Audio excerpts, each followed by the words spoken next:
多人呢一看到有痰就想办法去化痰，吃那个西药房买的化痰药，或是中药的什么川贝枇杷膏啊，拼命吃。我告诉你没有用的啦，你那个痰是结果，不是原因。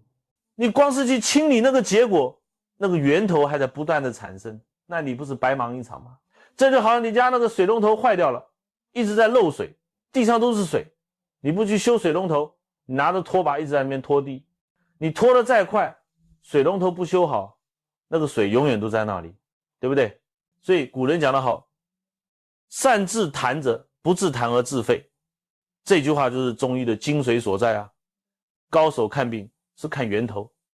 那个痰只是肺在告诉你我生病了的一个信号而已，你把这个信号给消灭了，病还是在啊，甚至会变得更严重，因为你听不到肺的求救声了嘛。各位要知道，我们身体里的津液就是好的水分，是要靠肺的宣发速降功能，像喷雾器一样把它散布到全身，去滋润我们的皮肤、毛发、脏腑。这个中医叫肺主治节，肺为水之上源，意思是说，肺就像是我们身体水利系统的总开关和最高的源头。这个总开关如果功能正常，水就能很顺畅的输布到该去的地方。那如果肺的功能出问题了呢？比如说肺太热了、太冷了，或者太干燥了，这个总开关就失灵了，水没有办法正常的被气化、被输布，它就会停在那个地方。停久了，好的津液就变成坏的，粘稠的没有用的废物，这就是痰。所以痰的根源在于肺的气机不畅，津液的代谢出了问题。你不从肺下手，你光是去化那个痰，就是我刚刚讲的只拖地不修水龙头的笨方法，好不好？那肺会出什么问题呢？我们临床上看最常见的就是寒、热、燥这三种。你只要把这个搞清楚了，你看到什么痰心里就有数了，晓得要怎么从根本去处理。先来讲那个最常见的肺热造成的黄痰。什么叫肺热？就是肺里面有热邪。这个热怎么来的？你可能感冒了，风寒入里化热，或者你本身就喜欢吃一些烤的、炸的、辣的，这些东西吃下去，在中医看来都是热性的，积在身体里面，不断的去熏蒸你的肺。肺本来是个很娇嫩的脏腑，它喜欢湿润，讨厌干燥。你现在放一把火在里面烧，肺里面的水分就是那个津液，被这个火一直烧一直烧，就像你煮开水，水会越来越少，越来越浓，对不对？最后就把它炼成黏黏稠稠的黄色痰。所以你看那个病人，他跑来找你，一开口就咳，咳出来的痰是黄色的，甚至是绿色的，很粘稠，要很用力才咳得出来。你问他是不是口很干啊？他一定说对，很渴，一直想喝冰水。鼻子呢，流出来的鼻涕也是黄黄黏黏的，你看他舌头，舌苔是黄的，舌头本身是红的，一看就知道里面一派热象，这个就是肺里面失火了。像这种情况，你如果只给他吃化痰药，那是在干什么？你只是把那个被烧干的浓汤稍微稀释一下倒掉，可是里面的火还在继续烧啊。所以今天痰清掉一点，明天新的又被烧出来了，永远好不了。真正的治法是什么？要把肺里面的火给灭掉，釜底抽薪，对不对？你把火一灭掉，肺不再被熏蒸了，它自然就能够恢复正常的津液代谢功能，新的痰就不会再生出来，旧的痰呢，身体自己就有能力把它排掉，这才是治本。经方里面有很多很好的方剂，像麻杏甘石汤就是清肺热的，它不是直接去化那个痰，它是直接进去把肺里面的热邪给清除掉，热一清，咳嗽、黄痰、口渴这些问题一次就全部解决掉了，简单、快速、有效，这才是中医的精神。我临床上就遇过很多这种病人，特别是喜欢抽烟又爱吃宵夜的，那个烟本身就是火热之邪，再加上油炸物，简直是火上加油。每天早上起来第一件事就是到厕所去清喉咙，咳出来都是一大坨黄绿色的痰，他去看西医，西医就给他抗生素、化痰药，吃了好像好一点，药一停马上就来。为什么？因为你那个生活习惯不改，身体里的火一直在烧，西药只是暂时压制症状，根本没有灭火嘛。我帮他开一些清肺热解毒的药，叫他戒掉油炸跟烟酒，2个礼拜回来，他说倪医师，我几十年的老痰现在少掉80%了，你看方向对了，效果就这么快。接下来我们讲第二种，肺燥造成的黏痰。这个肺燥跟肺热不一样哦，肺热是有火在烧，是实症，肺燥呢是肺里面的水分不够了，是阴虚，津液不足了，是虚症。虽然它也可能有热的现象，但那个热是虚热，是因为水不够了，没有办法去制衡那个阳气才显得热。你想想看，一块土地如果很久没有下雨会怎么样？会干裂，对不对？肺燥就是这个样子，肺里面的津液枯竭了，它失去了滋润，整个呼吸道都变得很干燥。所以这种病人他也会咳嗽，但是常常是干咳，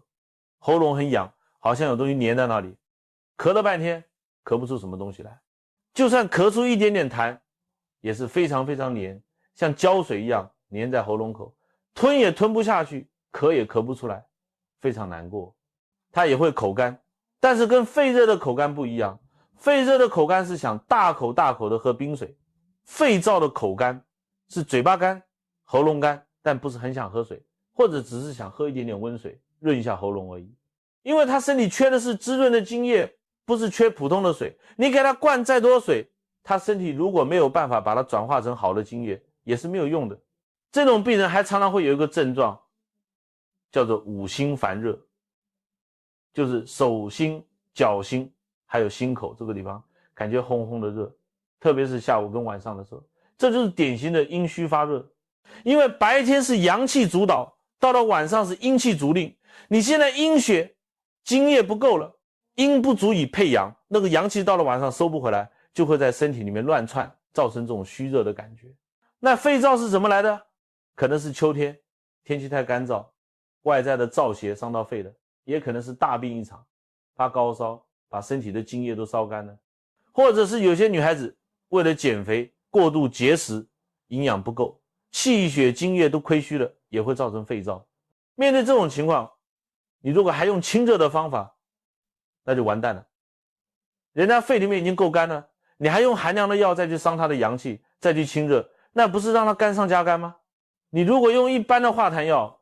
很多化痰药是偏燥的，你一用下去，不但痰化不掉，那个干咳会更厉害。所以治肺燥重点在于润，要滋阴润肺，就像给干枯的土地浇水施肥一样，要把肺所需要的津液给它补回去，肺滋润了，它自己功能就恢复了，那个粘稠的痰自然就化开了，喉咙也就不痒不干了。经方里面像麦门冬汤就是千古滋阴润肺第一方，它里面用大量的麦门冬，就是去补肺里面的津液，加上人参、半夏、甘草这些，恢复整个中焦脾胃的功能，让身体能够自己制造津液。你看这思路多漂亮，不是头痛医头，脚痛医脚。我记得有一个老师每天讲课，讲到后来声音都沙哑了，一直干咳，说喉咙里总有清不完的痰，黏黏的。他去看医生，医生说他慢性咽炎，给他吃很多消炎药都没有用。我一看他舌头红红的，没什么舌苔，整个舌面干干的，一问手心脚心还发热。我说你这个是标准的肺阴虚，讲话太多，耗气伤阴嘛。我叫他用麦门冬、沙参、玉竹这些药材煮水当茶喝，喝了不到1个礼拜，他说声音回来了，喉咙也润了，那个黏痰的感觉就消失了。你看对症了，一服药就知道了，根本不用搞得很复杂。最后一种是肺寒造成的白痰，这个跟前面2种就完全相反了。肺寒就是寒邪侵犯到肺，或者你本身阳气就不足，身体里面是个冰箱，肺也跟着被冰冻起来了。寒的特性是什么？是凝滞，是收益。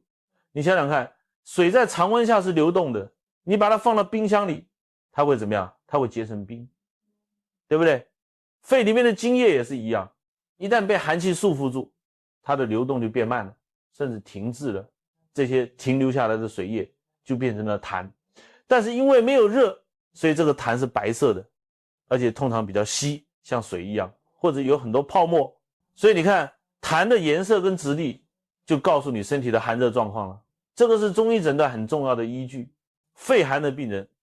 除了咳白痰，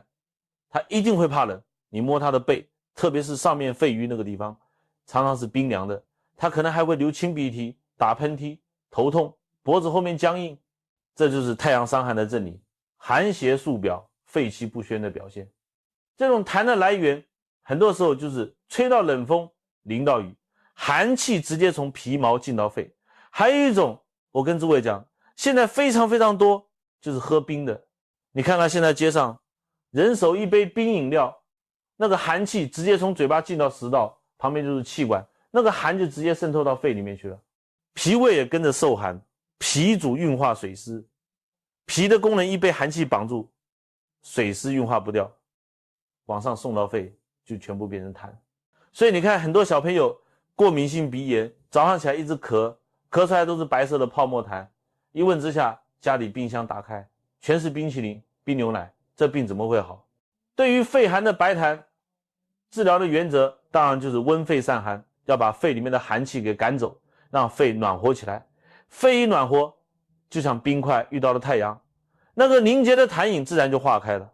化开以后，身体就可以透过咳嗽或者透过小便把它排出去。这个时候你如果用错药，用成清热的，那简直是谋财害命啊！人家已经是个冰箱了，你还往里面丢冰块，那个寒气会更重，痰会更多，咳得更厉害，脸色都发白发青了。所以辨证一定要准确。经方里面处理这种寒痰最有名的就是小青龙汤，